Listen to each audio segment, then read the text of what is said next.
ஸ்ரீ சாயிநாத ஸ்தவனமஞ்சரி. சுக்லாம் பரதரம் விஷ்ணும் சசிவன்னம் சதுர்புஜம் பிரசன்னவதனம் தியாயேத் சர்வ விக்னோபசாந்தயே. ஸ்ரீ கணேசாய நமக. மகா கணபதியே, எல்லாவற்றுக்கும் ஆதாரமானவரே, மயூரேஸ்வரா, எல்லாவற்றுக்கும் சாட்சியாக விளங்குபவரே, கௌரியின் புதல்வரே, எண்ணங்களுக்கெல்லாம் அப்பாற்பட்டவரே, பெருத்த வயிறுடையவரே, ஸ்ரீ கணேசா, எங்களை காத்தருள்வீர். நீ எல்லா பூதகணங்களுக்கும் முதல்வன், தலைவன். எனவே கணேசன் என அழைக்கப்படுகின்றீர்கள். நீ எல்லா சாஸ்திரங்களாலும் ஏற்றுக்கொள்ளப்பட்டவர். புனிதமான முகமுடைய பாலச்சந்திரனே, எங்களை காத்தருள்வீர்.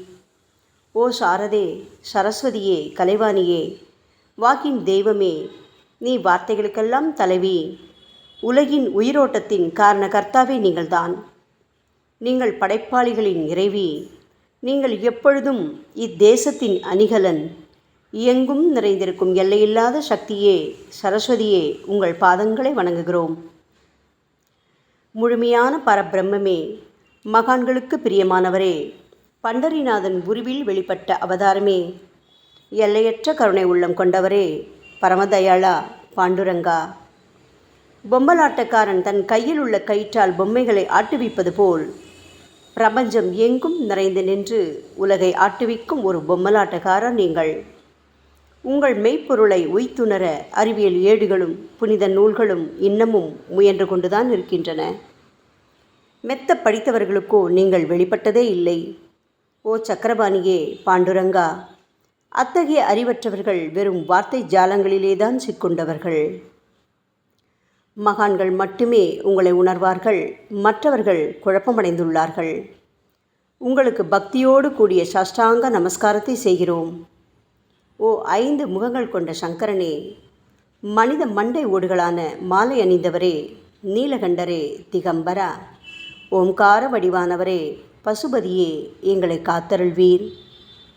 எல்லா நேரங்களிலும் எவருடைய உதடுகள் உங்களுடைய நமச்சிவாய நாமத்தை உச்சரிக்கின்றதோ அவர்களது உலகியல் துன்பங்கள் முழுமையாக நீங்கிவிடும். ஓ ஜடாமுடியை தரித்த சிவனே, உங்கள் நாமத்தின் சக்தி அத்தகையது. உங்களது பாதங்களை வணங்கி நாங்கள் ஸ்ரீ சாயிநாதரின் புகழை கூறும் இந்த துதியை எழுதுகிறோம். இந்த அருட்பணி முழுமையடைய எங்களுக்கு அருள்வாயாக நீலகண்டா, ஆலகால விஷமுண்ட சிவனே. இப்பொழுது அத்ரி மகரிஷியின் புதல்வரான தத்தாத்ரேயர், அவரவர் குலதெய்வங்கள் இந்திரன், துகாராம், ஞானிகள் மற்றும் எல்லா சாய் பக்தர்களையும் பணிகிறோம். ஸ்ரீ ஷீரடி சாய்நாதா, உமக்கு வெற்றி கிட்டட்டும். பாவிகளை கடைத்தேற்றும் கருணையுள்ளவரே, உங்கள் பாதங்களில் எங்களது தலையை வைத்து வேண்டுகிறோம். உமது பாதுகாப்பை எங்களுக்கு அருள்வாய். நீங்கள் முழுமையான பரபிரம்மம், ஆனந்தத்தின் இருப்பிடம். நீங்களே விஷ்ணு. மன்மதனை எரித்த ஊமையொரு வாகனும் நீங்களே. சாயி, நீங்கள் மனித வடிவில் தோன்றிய இறைவன். அறிவு என்னும் ஆகாய சூரியன். நீங்கள் கருணை கடல். நீங்கள் பிறவி பிணிக்கு ஓர் அருமருந்து. நீங்கள் ஏழைகளுக்கும் கீழ்த்தட்டு மக்களுக்கும் விரும்பியதை கொடுக்கும் சிந்தாமணிக்கல். நீங்கள் உங்கள் பக்தர்களை பரிசுத்தப்படுத்தும் தெய்வம். உலக வாழ்க்கை என்னும் சம்சார கடலில் மூழ்குபவர்களை காப்பாற்றும் ஓடம். நீங்கள் அஞ்சுபவர்களின் புகலிடம். சாயி, நீங்கள் இந்த பிரபஞ்சம் தோன்ற முதற்காரணமான பரிசுத்த பேரின்ப பேருணர்வு, அதாவது சைதன்யம். நீங்கள் கருணையே உருவானவர். உங்களது பலவிதமான வெளிப்பாடுகளில் இந்த உலகமும் ஒன்று. நீங்கள் பிறப்பற்றவர். சாவும் உங்களை தொட முடியவில்லை. எங்களது நீண்ட ஆழமான சிந்தனைக்கு பின் வெளிப்பட்ட கருத்தே இது என் குருநாதா. பாபா, பிறப்பு இறப்பு என்பவை அஞ்ஞானத்தால் தோன்றும் வெளிப்பாடே. ஓ மகராஜ், நீங்களோ இறப்பும் பிறப்புமற்ற சுதந்திர பறவை அல்லவா? தண்ணீர் நீரூற்றுக்காக தோன்றினால் அதன் ஆதாரம் அங்கு இருப்பதாக அர்த்தமா? ஏற்கனவே நீர் பூமிக்குள் நிரம்பி இருந்தது. பூமியின் உள்ளே இருந்து ஊற்றாக வெளியே வந்தது, அவ்வளவுதான். மணற்படுகையில் நீர் ஊற்றாக வெளிப்பட்டதும் அது நீரோடை என்று பெயர் பெற்றது. தண்ணீர் இல்லாவிட்டால் அது வெறும் மணற்படுகையே. அந்த மணற்படுகையில் தண்ணீர் ஊற்றாக வந்தாலும் அல்லது வற்றி போனாலும் தண்ணீருக்கு அதனால் ஒன்றும் ஆவதில்லை. ஏனென்றால் தண்ணீர் அந்த மணற்படுகைக்கு எந்தவிதமான முக்கியத்துவமும் கொடுப்பதில்லை. ஆனால் அறியாமையால் மணற்படுகையோ நீர் நிரம்பி இருந்தால் அது பெருமைப்பட்டு கொள்கிறது. ஆகையால் நீர் வற்றிய உடனே அது மிகவும் மனவருத்தம் அடைகிறது. இந்த மனித உடலும் ஒரு விதத்தில் அந்த மணற்படுகை போன்றதே. புனித பேரின்ப நிலையை அந்த நீரூற்றின் தூய தண்ணீருக்கு ஒப்பிடலாம். இம்மாதிரி எண்ணற்ற மணற்படுகைகள், அதாவது மனித உடல்கள் இருந்த போதிலும் அவற்றில் உள்ள நீர், அதாவது பேருணர்வு எனப்படும் சைதன்யம் மட்டும் மாறுபடுவதே இல்லை. கருணையுள்ளம் கொண்டவரே சாய்நாதா, நாங்கள் உங்களை ஆதியும் அந்தமும் இல்லாதவர், பிறப்பற்றவர் என்று கூறுவோம். இந்திரனின் கையில் இருக்கும் வஜ்ராயுதம் நீங்கள். இந்த வஜ்ராயுதம் ததீசி என்ற முனிவரின் முதுகெலும்பை கொண்டு தயாரிக்கப்பட்டது. இதுவரை இந்த பூமியில் எத்தனையோ எண்ணற்ற உயிரினங்கள் தோன்றியுள்ளன, இப்பொழுதும் தோன்றிக் கொண்டுதான் இருக்கின்றன. வரும் காலத்தில் மேலும் எண்ணற்ற உருவங்கள் தோன்றத்தான் போகின்றன. அந்த ஒவ்வொரு தோற்றத்திற்கும் ஒரு தனி உருவமும் பெயரும் கிடைக்கும். இந்த உயிர்கள் ஒவ்வொன்றும் பெயராலும் தோற்றத்தாலும் மட்டுமே இவ்வுலகில் அடையாளம் காட்டப்படுகிறது. ஆகையால் அந்த சுத்த பேருணர்வு நிலையை நீ நான் என்று பிரித்து காட்டுவது சரியல்ல. ஏனென்றால் எது இரண்டாக தோன்ற முடியாதோ அதுவே உண்மையில் பரிசுத்த பேரின்ப பேருணர்வு எனப்படும். அது ஒன்றே அனைவரின் உள்ளும் ஆத்மா என்ற பெயரில் உள்ளது. மேலும் உண்மையை சொல்வதானால் அந்த ஒரே ஒரு சுத்த பேரின்ப பேருணர்வு நிலைதான் உலகம் முழுவதும் வியாபித்திருக்கிறது. அப்படி இருக்கையில் நீ நான் என்ற வேற்றுமைகள் எவ்வாறு இருக்க முடியும்? நீருண்ட மேகத்தில் உள்ள நீரின் தன்மை உலகெங்கிலும் ஒன்றே. ஆனால் அது பூமியை அடைந்ததும் வெவ்வேறு தோற்றங்களை நதி, ஏரி, ஊற்று என ஏற்கின்றன. கோதாவரி மணற்படுகையில் விழும் நீர் கோதாவரி நதி என்றழைக்கப்படும். அதே சமயம் கிணறு ஒன்றில் விழும் நீருக்கு அந்த சிறப்பு தகுதி கிடைப்பதில்லை. கோதாவரி நதி மிகவும் புனிதமானது. சாயி, நீங்கள் அதில் உள்ள தூய நீரை போன்றவர், நாங்களோ குளம், குட்டை, சகதியில் உள்ள நீர் போன்றவர்கள். நம் இருவருக்கும் இடையே உள்ள வித்தியாசம் இதுதான். பாபா, எங்கள் வாழ்வின் குறிக்கோளை அடைவதற்கு நாங்கள் உங்களிடம் வரவேண்டும். கூப்பிய கரங்களுடன் உங்கள் பாதங்களை சரணடைய வேண்டும். ஏனென்றால் நீங்கள் ஒருவரே புனிதத்தின் உறைவிடம் என் குருநாதா. புனிதமடைந்த கோதாவரி நதி மணற்பரப்பில் மழை நீர் பாயத் தொடங்கும் போது அந்த நீர் புனிதத்தன்மையை அடையும். அதை வெறும் தண்ணீராக மட்டும் கருதினால் அந்த தண்ணீர் தான் எல்லா இடங்களிலும் இருக்கிறதே. கோதாவரி நதி தீரம் முழுவதும் புனிதமாக கருதப்பட்டது. பூமியின் அந்த மணற்பகுதி அதன் புனித தன்மையை நிர்ணயம் செய்கிறது. நீருண்ட மேகத்தினின்று கீழே விழுந்த நீரின் புனிதத்தன்மையை எந்த பூமியின் பகுதி மாற்றவில்லையோ அந்த பகுதியை கோதாவரி என்று கூறுகிறார்கள். மற்ற பகுதிகளில் விழுந்த நீர் அந்த பகுதியில் உள்ள மண்ணின் குணத்தை ஏற்றுக்கொண்டது, புனித தன்மையை இழக்கிறது. மேகத்தில் பரிசுத்தமாக இருந்த நீர் அசுத்தமாகவும் கசப்பாகவும் உப்பாகவும் மாறிவிட்டது. 6 வித உட்பகைகளான காமம், கோபம், பேராசை, வெறுப்பு, அகங்காரம், பொறாமை இவற்றை அகற்றி புனித உடலெடுத்து வந்த குருநாதா, குருதேவா, தங்களை புனித மகான் என்று அழைப்பதே சால பொருந்தும். ஆகவே நீங்களே புனித கோதாவரி. நாங்கள் உங்களை புனித கோதாவரியாக உருவகம் செய்கிறோம். இயங்கும் அத்தனை படைப்புகளிலும் நீங்கள் சிறப்புற முதன்மை பெறுகின்றீர்கள். உலகம் தோன்றியது முதலே பிரம்மா உயிர்களை படைக்க ஆரம்பித்ததிலிருந்தே கோதாவரி நதி இருக்கிறது. நீர் நிறைந்து பாயும் அந்த நதியில் இன்று வரை தண்ணீர் வற்றியதே இல்லை. ராமர் கோதாவரி நதியின் கரைக்கு வந்தபோது ஓடிக்கொண்டிருந்த தண்ணீர் இன்று வரை அதே இடத்தில் எப்படி இருக்க முடியும்? கோதாவரி நதியின் மணற்படுகை மட்டும் அதேதான். தண்ணீர் கடலை சென்றடைந்து விட்டது. ஆனால் அந்த கோதாவரி நீர் படுகையுடன் புனிதத்தன்மை மட்டும் என்றுமே மாறாமல் இன்று வரை அப்படியே உள்ளது. ஒவ்வொரு வருடமும் பழைய நீர் வெளியேறி புதிய நீர் அதற்குள் பாய்கிறது. உங்களுக்கு தெரிந்த வாழ்க்கை நியதிதானே இது. ஒரு நூற்றாண்டை ஒரு ஆண்டாக கணக்கிட்டால் அந்த நூற்றாண்டில் தோன்றிய முனிவர்கள் பாயும் நீரை போன்றவர்கள். அவர்களில் மிகப்பெரிய மகான்கள் அந்த நீரில் தோன்றும் அலைகள் போன்றவர்கள். இந்த புனித கோதாவரி நதியில் முந்தைய நூற்றாண்டுகளில் சனாதனர், சனதர், சனந்தனர் போன்ற மகான்கள் வெள்ளமாக தோன்றினார்கள். பிறகு நாரதர், தும்புரு, துருவன், பிரகலாதன், மகாபலி சக்கரவர்த்தி, சபரி, அங்கதன், வாயுகுமாரனான அனுமான், விதுரர், கோபர்களும் கோபியர்களும் வெள்ளமாக தோன்றினர். இவ்வாறு இன்று வரை கடந்த நூற்றாண்டுகள் ஒவ்வொன்றிலும் ஒன்றன் பின் ஒன்றாக மகான்களாகிய வெள்ளம் தோன்றியது. அவற்றை எல்லாம் எங்களால் ஞாபகப்படுத்தி கூற முடியவில்லை. ஓ சாயிநாதா, இந்த 19ஆம் நூற்றாண்டில் புனித கோதாவரி நதியில் சந்தேகத்திற்கு இடமில்லாமல் நீங்கள் வெள்ளமாக பாய்ந்தீர்கள். எனவே உமது தெய்வீகமான பாதங்களை தொட்டு வணங்குகிறோம். சாய் மகராஜா, நாங்கள் செய்யும் தவறுகளை தயவு செய்து உங்கள் கவனத்தில் வைத்து கொள்ள வேண்டாம் என மன்றாடி கேட்டுக்கொள்கிறோம். சாயி, நாங்கள் எளியவர்கள், ஏதும் அறியாதவர்கள், தீய குணங்கள் கொண்ட மிகப்பெரிய பாவிகள். எங்களை புறந்தள்ளி விடாதீர்கள், கைவிட்டு விடாதீர்கள். மட்டமான உலோகத்தையும் தங்கமாக மாற்றும் சக்தி கொண்ட ரசவாத கல் இரும்பினுடைய இயற்கையான தன்மைகளை பொருட்படுத்துவதில்லை. அதேபோல் கோதாவரி நதியும் தன்னுள் கலக்கும் சிறு சிறு ஓடைகளை திருப்பி அனுப்புவதில்லை. பாபா, அநேக தீய குணங்களை எங்களுக்குள் கொண்டவர்கள் நாங்கள். உங்களது கருணை மிகுந்த பார்வையால் தயவு செய்து அவற்றை சடுதியில் அழித்து விடுங்கள். இது மட்டுமே தான் உங்கள் அடிமைகளான எங்களது வேண்டுகோள். ரசவாத கல்லின் தொடர்பு ஏற்பட்டும் இரும்பின் இயற்கை தன்மைகள் அழிக்கப்படாவிட்டால் சாயிநாதா, அது ரசவாத கல்லின் பெருமைக்கு இழுக்கல்லவா? பாபா, எங்களை பாவியாகவே இருக்கும்படி விட்டுவிடாதீர்கள். தங்களை குறைவாக மதிப்பிட்டு கொள்ளாதீர்கள்.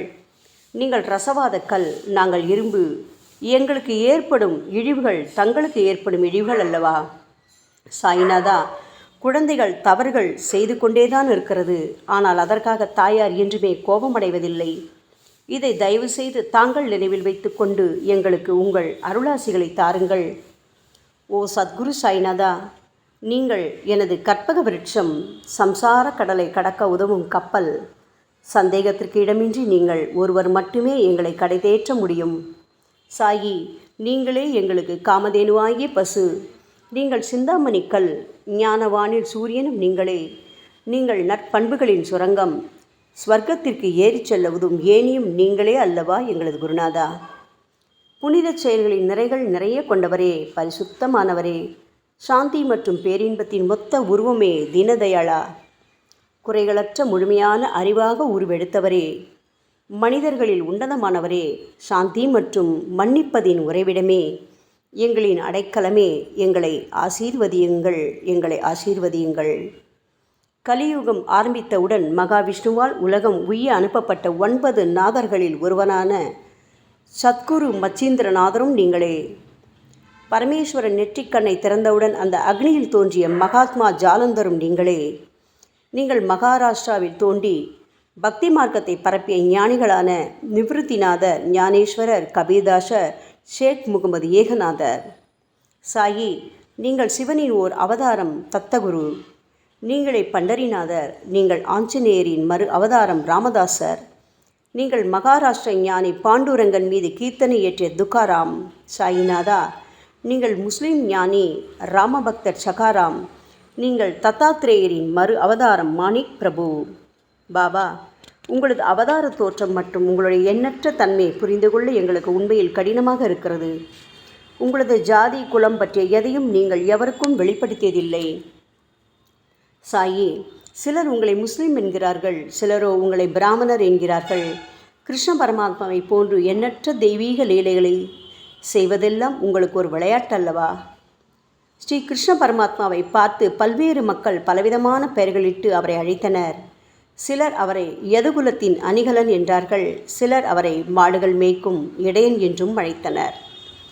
தாயான யசோதை அவரை பச்சிளம் குழந்தை என்றாள். கிருஷ்ணரின் மாமனாகிய கம்சன் அவரை உயிரை குடிக்கும் மகா காலன் என்றான். அர்ஜுனன் அவரை எங்கும் நீக்கமர நிறைந்துள்ளவர் என்றான். அவ்வாறே சாய்நாதா, ஒவ்வொரு மனிதனின் மனநிலைக்கு ஏற்ப அவரவர் எண்ணங்களுக்கு ஏற்ப உங்களுக்கு பெயர்களை சூட்டி மகிழ்ந்தார்கள். மசூதி, நீங்கள் வாழும் இருப்பிடம். உங்கள் காதுகள் இந்து மத வழக்கப்படி குத்தப்படவில்லை. அதேபோல் பாத்தியா ஓதுவதை பார்த்து நீங்கள் முஸ்லிம் என்று கூறுவது பொருத்தமானதே. சாய்நாதா, நீங்கள் துனி மூலம் அக்னியை வழிபடுவதை பார்த்து நீங்கள் ஒரு இந்து என்று முடிவு செய்யப்பட்டது. பாபா, இந்த வெளிப்புற வித்தியாசங்களை வீண் விவாதம் செய்யும் எண்ணம் கொண்டவர்களே விரும்புவார்கள். உண்மையான ஞானத்தில் ஆர்வம் கொண்டவர்கள் இந்த வெளிப்புற வேறுபாடுகளுக்கு முக்கியத்துவம் தரமாட்டார்கள். சாயி, நீங்களோ பிரம்மத்தின் நிலையில் இருக்கின்றீர்கள். ஜாதி குலம் போன்றவை உங்களுக்கு முக்கியமில்லை. நீங்கள் எல்லோருக்கும் மேலான உயர்ந்த குருவாகவும் இந்த பிரபஞ்சத்தை படைத்தவராகவும் இருக்கின்றீர்கள். முஸ்லிம் இந்துக்களிடையே பகைமையுணர்வு ஏற்பட்டதால் அவர்களுக்கிடையே இணக்கமான உறவையும் ஒற்றுமையையும் ஏற்படுத்துவதற்காகவே அல்லவா நீங்கள் மசூதியில் அமர்ந்து அக்னி வழிபாட்டை நடத்தி உங்கள் லீலைகளை பக்தர்களுக்கு காட்டினீர்கள். நீங்கள் ஜாதி மதங்களுக்கு அப்பாற்பட்டவர். நீங்கள் பிரம்மமே, நீங்கள்தானே சாயி. உண்மையில் நீங்கள் எங்களது எண்ணங்களுக்கெல்லாம் அப்பாற்பட்டவர். உங்களை பற்றிய வாதி பிரதிவாதங்கள், ஊகங்கள், ஆதாரம் இல்லாத கருத்துக்கள் இருக்கும் இடத்தில் எங்கள் வார்த்தைகளுக்கு முக்கியத்துவம் எப்படி கிடைக்கும்? ஆனால் சாயிநாதா, உங்களை பார்க்கும் பொழுது எங்களால் மௌனமாக இருக்க முடியவில்லை. வார்த்தைகளால் போற்றுதலே உலக வழக்கம். எனவே உங்கள் அருளாசியுடன் சாயிநாதா, வார்த்தைகளால் எப்படியெல்லாம் உங்களை போற்ற முடியுமோ அவ்வண்ணமே போற்றி புகழ்கிறோம். கடவுளின் நிலையை விட மகான்களின் நிலை வேறுபட்டும் மிக உயர்ந்ததாகவும் இருக்கும். மகான்களின் அருகில் நான் எனது போன்ற எண்ணங்களுக்கு இடமே இல்லை. கடவுளை வெறுத்ததால் இரண்யகசிபுவும் விஷ்ணுவால் கொல்லப்பட்டார். ராமனால் ராவணன் கொல்லப்பட்டன. மகான்கள் கைகளால் இத்தகைய துர்சம்பவங்கள் ஏற்பட்டதே இல்லை. அரசன் கோபிச்சந்தன் முனிவர் ஜாலந்தரரை சாணக்குவியலுக்குள் புதைத்தான். ஆனால் அந்த நிலையிலும் அரசரின் இந்த செயலுக்காக அந்த முனிவர் வருத்தப்பட்டதே இல்லை. அரசனின் அந்த செயலுக்கு நேர்மாறாக அந்த அரசனை சம்சார சூழலிலிருந்து விடுவித்து அவனை முக்தியடை செய்தார். மகான்களின் சக்தி இப்படிப்பட்டதே. அவற்றை விவரித்து கூற முடியாது. மகான்கள் சூரியனின் ஒளியை போன்று பிரகாசிக்கக்கூடியது. சந்திரனின் மென்மையான ஒளிக்கதிர்கள் போல் இதயத்திற்கு ஆறுதல் கொடுக்கும் தன்மை கொண்டது. மகான்களின் அருள் கஸ்தூரியின் நறுமணம் போன்றது. அவர்கள் கரும்பு சாற்றினை போல் இனிப்பானது. மகான்கள் நிச்சயமாக நல்லவர்களிடமும் தீயவர்களிடமும் ஒரே விதமாகவே நடந்து கொள்கின்றனர். அதற்கும் மேலாக பாவிகளிடம் அவர்கள் காட்டும் அன்பு அளவிட முடியாதது. கோதாவரி நதியில் அழுக்கடைந்த துணிகளே சுத்தம் செய்யப்பட வேண்டி வருகின்றன. சுத்தமான துணிகள் கோதாவரி நதியினின்று வெகு தூரத்தில் பெட்டியிலேயே தங்கிவிடுகின்றன. பெட்டியில் வைக்கப்பட்டிருந்த அந்த துணியும் ஒரு முறை கோதாவரி நதிக்கரைக்கு துவைப்பதற்காக வந்தது. இந்த உவமையில் பெட்டிதான் வைகுண்டம், நீங்களே கோதாவரி. கோதாவரி நதிக்கரையே நம்பிக்கை. எல்லா உயிரினங்களும் துணிகள். 6 விதமான மன விகாரங்களான காமம், கோபம், கஞ்சத்தனம், மதம், பொறாமை, மோகம் ஆகியவையே அவைகளை பற்றியுள்ள அழுக்கு. சாய்நாதா, தங்கள் பாதார விந்தங்களை வணங்குவதே கோதாவரியில் செய்யப்படும் புனித குளியல். ஓ சமர்த்தரே, எங்களது எல்லா பாவங்களையும் மன அழுக்கங்களையும் போக்கி எங்களை சுத்தப்படுத்துங்கள் குருநாதா. பாபா, எங்கள் சம்சார வாழ்க்கையில் உழலும் மக்களாகி நாங்கள் மேலும் மேலும் பாவம் செய்கின்றவர்களாக இருக்கிறோம். எனவேதான் உங்களை போன்ற மகான்களின் தரிசனம் பெறுவதற்கு நாங்கள் தகுதியுடையவர்களாகிறோம். கோதாவரி நதியில் தண்ணீர் நிரம்பியுள்ளது. படித்துறையில் துவைப்பதற்காக துணிகள் வருகின்றன. அவை துவைக்கப்பட்டு சுத்தப்படுத்தப்படாவிட்டால் அது கோதாவரி நதிக்கல்லவா இழுக்கை தேடித்தரும். என் குருநாதா, நீங்கள் அடர்ந்த இலைகளுடன் கூடிய நிழலையும் குளிர்ச்சியையும் தரும் மரம். உண்மையில் நாங்கள் எல்லாம் வழிப்போக்கர்கள். எங்களை 3 வித துக்கங்கள், அதாவது இயற்கை இடர்பாடுகளால் வரும் துன்பங்கள், எங்களது உடலுக்கு வரும் நோய் நொடிகள், அஞ்ஞானத்தால் நிரம்பிவிடும் பாவமூட்டை எனப்படும் வெயில் கடுமையாக சுட்டெரிக்கின்றன. கருணாமூர்த்தியே, சாயி, அந்த சுட்டெரிக்கும் 3 வித தாபங்களின் வெப்பத்திலிருந்து தயவு செய்து எங்களை காப்பாற்றும். தங்களது கருணை என்னும் குளிர்ந்த நிழல் இந்த சம்சாரம் என்னும் வாழ்க்கை கடலை கடக்க உதவும் தன்மை கொண்டது. பாபா, மரத்தின் அடியில் அமர்ந்தும் ஒருவன் சூரியனின் சுட்டெரிக்கும் வெப்பத்தை உணர்ந்தால் அது அந்த மரத்தை நிழல் தரும் மரம் என்று கூற முடியுமா என் குருநாதா? சாயி, உங்கள் அருளின்றி இந்த உலகில் நல்லது என்பது ஏற்படுவதில்லை. எனவேதான் தர்மத்தை நிலை நிறுத்துவதற்காக அந்த பரந்தாமனே அர்ஜுனனுக்கு நண்பனாக, வழிகாட்டியாக மற்றும் ஆன்மீகவாதியாக மாறினார். சுக்ரீவனின் அன்பினால் தானே விபீடனன் அரசன் ராமனின் நட்பை பெற்றான். சொல்லப்போனால் ஸ்ரீஹரியும் மகான்கள் மூலமாகத்தான் பெருமை பெற்றார். பிரம்மம் என்பது உருவமற்றது. எனவேதான் வேதங்களால் அதை வர்ணித்து கூற முடியவில்லை. ஆனால் பூமியில் அதை மனித உருவில் தோன்ற வைத்து மகான்கள் அதன் உருவமற்ற தன்மையை மாற்றினர். தாமாஜி என்ற பக்தனுக்காக பகவான் பாண்டுரங்கனை ஒரு தாழ்த்தப்பட்ட குலத்தில் பிறந்தார். சோகமேளா என்ற பக்தருக்காக உலகை காக்கும் தெய்வமே இறந்த எருமைகளின் உயிரற்ற உடல்களை எடுத்தார். மகாராஷ்டிர ஞானி மகான் ஏக்நாத் என்ற பக்தனின் பெருமையை உணர்ந்த பரம்பொருள் பாண்டுரங்கனின் மாறுவிடத்தில் வந்து தண்ணீர் சுமந்து உழைத்தார். உண்மையில் மகான்கள் எல்லாவற்றையும் தாங்கும் சக்தியும் சச்சிதானந்த பிரபுவாகிய இறைவனின் எஜமானர்களே. பாபா, இதற்கு மேல் நாங்கள் சொல்வதற்கு எதுவும் இல்லை. நீங்களே எங்களின் தாயும் தந்தையும். ஷீரடி கிராமத்தில் வசிக்கும் என் சத்குரு சாய்நாதா. சாயி, உங்கள் லீலைகளை எவர் ஒருவராலும் உண்மையிலேயே முழுமையாக புரிந்து கொள்ள முடியாது என்கின்ற பொழுது சாதாரண மனிதனாகிய நான் எவ்வாறு அவற்றை விளக்க முடியும் கூறுங்கள். எல்லா உயிரினங்களையும் காப்பாற்ற நீங்கள் ஷீரடிக்கு வந்திருக்கின்றீர்கள். மண் அகல் விளக்குகளில் வெறும் தண்ணீரை ஊற்றி அவற்றை எரிய வைத்தீர்கள். மிக குறுகிய மரப்பலகையை தொங்கும் ஊஞ்சல் படுக்கையாக்கி உங்கள் யோக சக்தியை உங்கள் பக்தர்களான எங்களுக்கு காட்டினீர்கள். அநேக பெண்களின் மலட்டுத்தன்மையை முழுவதுமாக நீக்கி குழந்தை பாக்கியத்தை பெறச் செய்தீர்கள். உதியின் மூலம் தீர்க்க முடியாத வியாதிகளையும் குணப்படுத்தி பரிபூர்ண சுகம் கொடுத்தீர்கள். என் சாயியே, இவ்வுலக சம்பந்தமான துன்பங்களை நீக்குவது உங்களுக்கு ஒரு பொருட்டே அல்ல. யானை ஒன்று எறும்பை சுமையாக கருதுமா? குருராயா, இப்பொழுது உங்களது பாதங்களை சரணடைந்து விட்டோம். எங்களை திருப்பி அனுப்பி புறந்தள்ளி விடாதீர்கள். எங்களின் மகாராஜ், நீங்கள் அரசர்களுக்கெல்லாம் அரசன். நீங்கள் குபேரனை விட செல்வம் அடைந்தவர். நிச்சயமாக தன்னிகரற்ற வைத்தியர். உங்களை விட மேலானவர் இந்த உலகில் நிச்சயமாக எவரும் இல்லை சாயி. மற்ற கடவுள்களை வணங்குவதற்கு தனித்தனியாக பூஜை பொருட்களும் வழிபாட்டு முறைகளும் உள்ளன. ஆனால் உங்களை வணங்குவதற்கு தகுதியான பொருட்களே இந்த உலகில் இல்லை என் குருநாதா. சூரியனின் ராஜ்யத்தில் தீபாவளி பண்டிகையை கொண்டாடுவதென்றால் எவ்விதமான பொருட்களை கொண்டு அதை கொண்டாடுவோம்? சமுத்திரத்தின் தாகத்தை தணிப்பதற்கு பூமியில் போதுமான தண்ணீர் கிடைக்காது. நெருப்பை சூடாக்குவதற்கு எங்கிருந்து அக்னியை கொண்டு வருவது? ஓ ஸ்ரீ சமர்த்த குருடாயா, பூஜை செய்ய உதவும் பொருட்கள் யாவற்றிலும் இருப்பது உன் ஆத்மாவே. ஆரம்பம் முதலே அவை உன் ஒரு பகுதியே அல்லவா?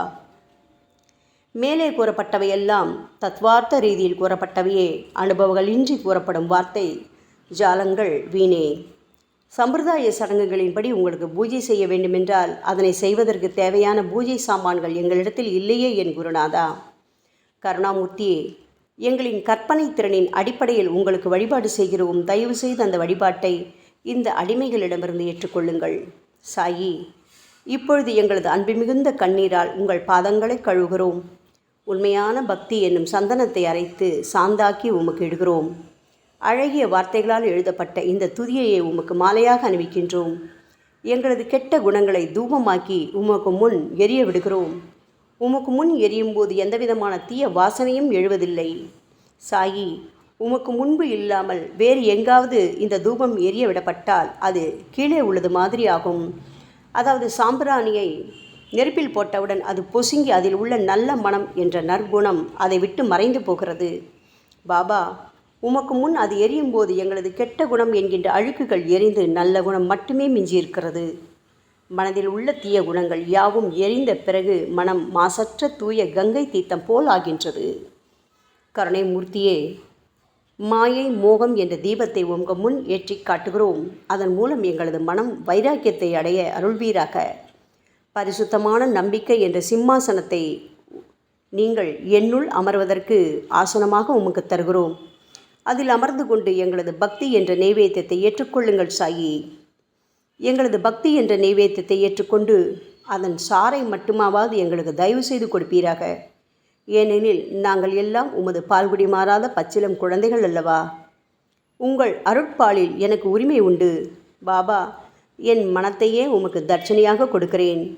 ஆகையால் நாங்கள் செய்யும் காரியங்கள் யாவற்றிலும் நான் செய்கிறேன் என்று நாங்கள் உரிமை கொண்டாட முடியாது. ஏனென்றால் நினைக்கும் மனதைத்தான் உமக்கு அர்ப்பணித்து விட்டோமே சாயி. இப்பொழுது பணிவுடன் கூடிய பிரார்த்தனையோடு உங்கள் பாதங்களில் சாஷ்டாங்க நமஸ்காரம் செய்கிறோம். ஓ தெய்வீக சாய்நாதா, தயவு செய்து நீங்கள் அதை ஏற்றுக்கொள்ளுங்கள். 8 பிரார்த்தனைகள். சாய்நாதா, சாந்தமான மனம் உடையவரே, அறிவின் சிகரமே, அன்புள்ளம் கொண்டவரே, கருணை கடலே, உண்மையின் உறைவிடமே, மாயை என்னும் இருளை அகற்றுபவரே, ஜாதி மதங்களுக்கு அப்பாற்பட்ட துறவியே, எங்களின் புரிந்து கொள்ளும் திறமைக்கும் அப்பாற்பட்டவரே, அன்பின் இருப்பிடமே, ஷீரடிநாதா, எங்களை காப்பாற்றும், எங்களை காப்பாற்றும். ஞான சூரியனே, ஞானத்தை அளிப்பவரே, எல்லாவித நல்ல செயல்களையும் செய்பவரே, பக்தர்களின் மனங்களில் ஒளிரும் பரமஹம்சரே, தங்களை சரணடைந்தவர்களை காப்பவரே, சாயி, படைக்கும் தொழில் புரியும் பிரம்மாவே நீங்கள், காக்கும் கடவுள் விஷ்ணுவே நீங்கள். 3 உலகங்களையும் கடைசி லயமடையச் செய்யும் ருத்ரனுமான சிவனும் நீங்களே. பாபா, நீங்கள் இல்லாத இடமே இந்த பூமியில் ஏது? எல்லாம் அறிந்த இறைவன் நீங்கள். எங்கள் அனைவரின் இதயங்களிலும் வசிப்பவரும் நீங்கள்தானே சாயி. என் குருநாதா, எங்களது எல்லா குற்றங்களையும் மன்னிக்க வேண்டும் என வேண்டி கேட்டுக்கொள்கிறோம். அலை அலைகளாக வரும் சந்தேகங்களையும் மன மயக்கங்களையும் போக்குவீராக. சாயிநாதா, நீங்கள் பசு, நான் புதிதாக பிறந்த இளங்கன்று, நீங்கள் சந்திரன், நாங்கள் சந்திரகாந்தக்கள். தங்கள் பாதங்கள் புண்ணியத்தை கொடுக்கும் கங்கை நதி. பணிவுடன் சாய் அடிமைகளான நாங்கள் உங்கள் பாதங்களில் வணங்குகிறோம். உங்கள் கைகளை எங்கள் தலைமீது வைத்து ஆசி கூறுங்கள். எங்களது கவலைகளும் துன்பங்களும் அனைத்தும் பறந்தோடட்டும். நாங்கள் எல்லாம் உங்கள் குழந்தைகள் அல்லவா சாயி. பாபா, இந்த 8 துதிகளையும் கூறி நாங்கள் உங்களை சாஷ்டாங்க நமஸ்காரம் செய்கிறோம். எங்களது பாவங்கள், துயரங்கள், ஏழ்மை யாவும் உடனடியாக விலகட்டும். சாயிநாதா, நாங்கள் உங்களது பாத கமலங்களையே எங்களது உயிர் மூச்சாக கொண்ட உங்களது அன்பு குழந்தைகள். தயவு செய்து எங்கள் மீது கடுமை காட்டாதீர்கள். நீங்கள் தூய சந்தனம், நாங்களோ முள்ளடர்ந்த புதர். நீங்கள் புனிதமான கோதாவரி, நாங்களோ பெரும் பாவிகள்.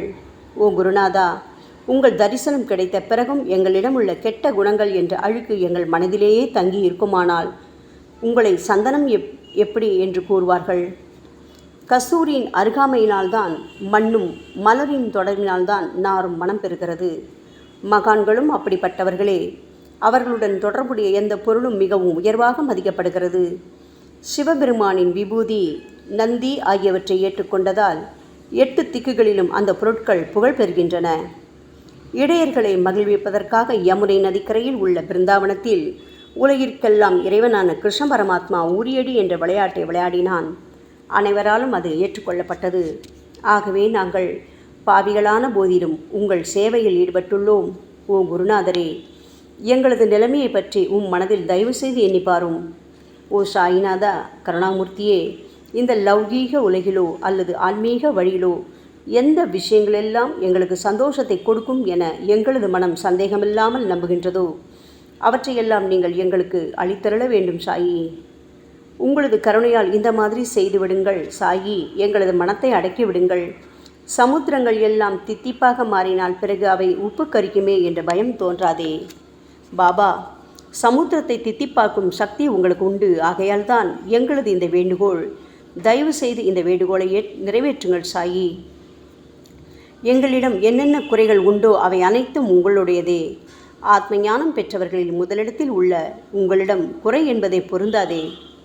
சரணாகத வச்சலா, இப்பொழுது இதற்கு மேலும் நான் ஏன் அதிகம் பேச வேண்டும்? நீங்கள் மட்டும்தானே எங்களது ஒரே அடைக்கலம். தாயின் இடுப்பில் உள்ள குழந்தை இயல்பாகவே பயமற்று இருக்கும் அல்லவா?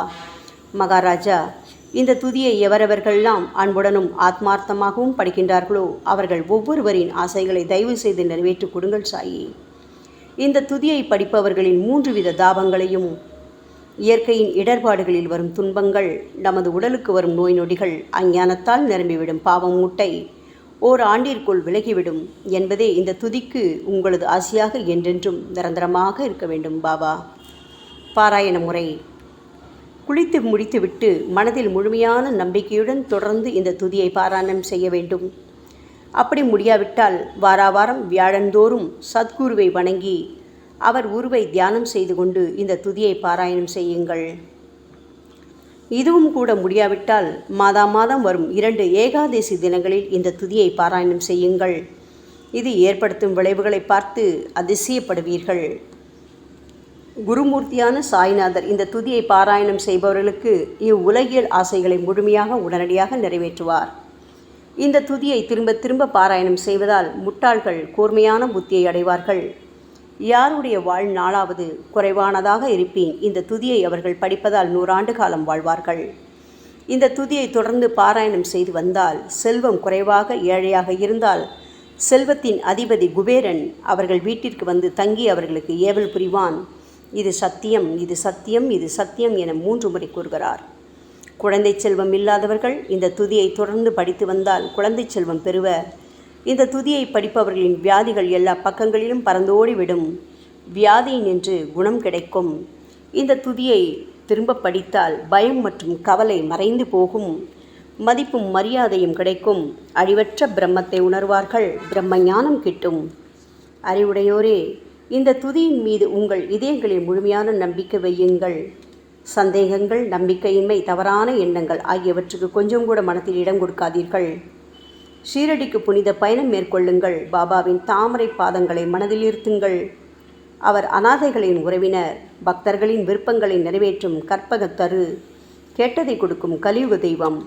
பாபாவால் உணர்வூட்டப்பட்டு இந்த துதியை நான் இயற்றினேன். இல்லாவிட்டால் எந்த விதமான முக்கியத்துவமும் இல்லாத என்னால் இந்த துதியை எவ்வாறு எழுத முடியும்? ஆங்கில ஆண்டு 1918 புரட்டாசி மாதம் வளர்பிறையில் விநாயக சதுர்த்தி அன்று சூரிய உதயத்துக்கு முன் இந்த பாமாலை நிறைவு செய்யப்பட்டது. புனிதம் வாய்ந்த நர்மதா நதிக்கரையில் இந்தூருக்கு அருகிலுள்ள ஊரான மகேஸ்வர கஷேத்திரத்தில் ஸ்ரீ அகல்யா தேவியின் சந்நிதியில் சாயிநாதரை போற்றி பாடும் இந்த சவண மஞ்சரி நிறைவடைந்துள்ளது. மகேஸ்வரம் என்ற புனித தலத்தில் இந்த துதி நிறைவடைந்தது. ஸ்ரீ சாயிநாதர் என் மனதிற்குள் புகுந்து இந்த துதியின் ஒவ்வொரு வார்த்தையையும் புற வைத்தார். தாஷ்கன் மகராஜ் எல்லா ஞானிகள் மற்றும் துறவிகளின் வேலையாள். எங்கும் மங்களம் பொங்கட்டும். ஸ்ரீ சாயிநாதரை போற்றி பணிவுடன் எழுதப்பட்ட இந்த ஸ்ரீ சாயிநாத ஸ்தவன மஞ்சரி என்ற துதி பாராயணம் செய்பவர்கள் சம்சார கடலை கடக்க உதவட்டும். இது ஸ்ரீ பாண்டுரங்கனுக்கு தாஷ்கனு மற்றும் சாய் பக்தர்களின் நம்பிக்கை மற்றும் பணிவோடும் கூடிய பிரார்த்தனை. மங்களம், சுபமங்களம். ஸ்ரீ சச்சிதானந்த சமர்த்த சத்குரு ஸ்ரீ சாய்நாத் மகராஜ் கி ஜெய். ஓம் சாய்ராம்.